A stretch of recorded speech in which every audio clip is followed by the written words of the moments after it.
Assalomu alaykum YouTube kuzatuvchilari. Mana bugun biz o'rik bog'idamiz. Avvalgi videolarda aytganimda o'rik bog'larida ham mana bitta kasalliklar bo'yicha tezlik bilan bitta video qilmasak. Ushbu kasallik haqida bog'bonlarni ogohlantirishga qaror qildim. Mana hozir o'rik daraxtida gullash jarayoni o'tib bo'lgandan keyin hozir hosil tugib qolgan bular. Ko'pchilik bilsanglar, o'rik daraxtidagi hosillar ushlagandan keyin keraksiz hosillarni illat qilib tashlab yuboradi.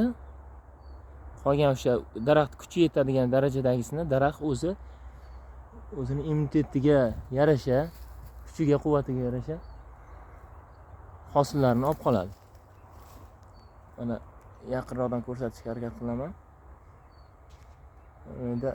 Mana bu yilgi hosillar mana hali gullagandan keyingi holati.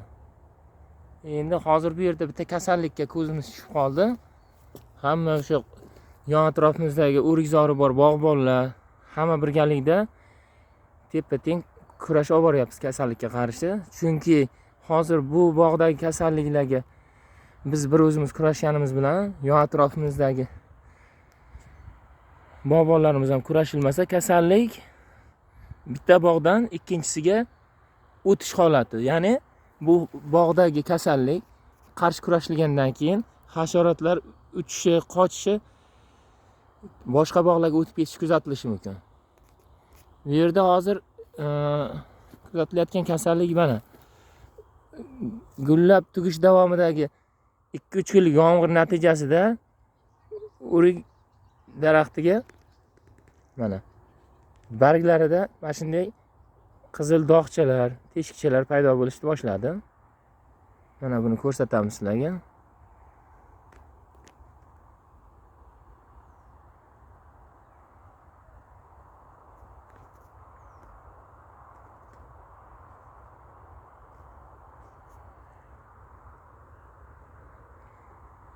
Keyin yana bir buni kasallikni yomon tomonlaridan bittasi mana gullagandan keyin daraxtda barg chiqara olmay qolish kuzatilyapti. Gullash, ya'ni gullashdan keyingi o'sha daraxtdagi rivojlanish jarayoni to'xtab qolgan, ya'ni barglar chiqishi. Mana shoxlarda quruq kurtaklarda rivojlanishini ko'rmayapmiz. Kasallikni ilk oqibatlaridan bittasi mana. Hozir bunga qarshi o'sha maxsus o'zini 2-3 xil turdagi ham daraxtdagi ushbu teshikchalar, dog'lanishlarga qarshi o'zini zaharlari bor. Videoni YouTube kanaliga joylagandan keyin uni ostidagi kommentariyalarda ushbu kasalliklarga qarshi dori vositalarini ham yozib ketaman. Hozircha kasallikni aniqladik. Bunga qarshi aynan qaysi dorilarni sepish kerakligini sizlarga xabarini xudo xolasa yetkazamiz. Muhimi ushbu kasallikda mana barg chiqarmay qolish holati. Ogoh bo'lishni ham so'raymiz. Tezlik bilan o'rik bog'i borlar, bog'ingizga e'tibor bering. Ushbu kasallikka qarshi kurashilmasa, kelgusi daraxtning mevalariga mana shu bargidagi qizil dog'chalar, boshqalar o'rik mevasini yetishtiradiganlar bilishi kerak. Qizil dog'chalar paydo bo'lishi mumkin. Hozircha mana sog'lom mevamiz.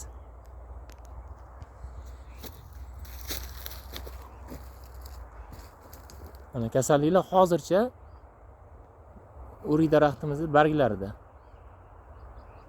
Shular e'tibor berib qaraydigan bo'lsak, mana barglarini tagiga to'kilishini ham mana kuzatishimiz mumkin.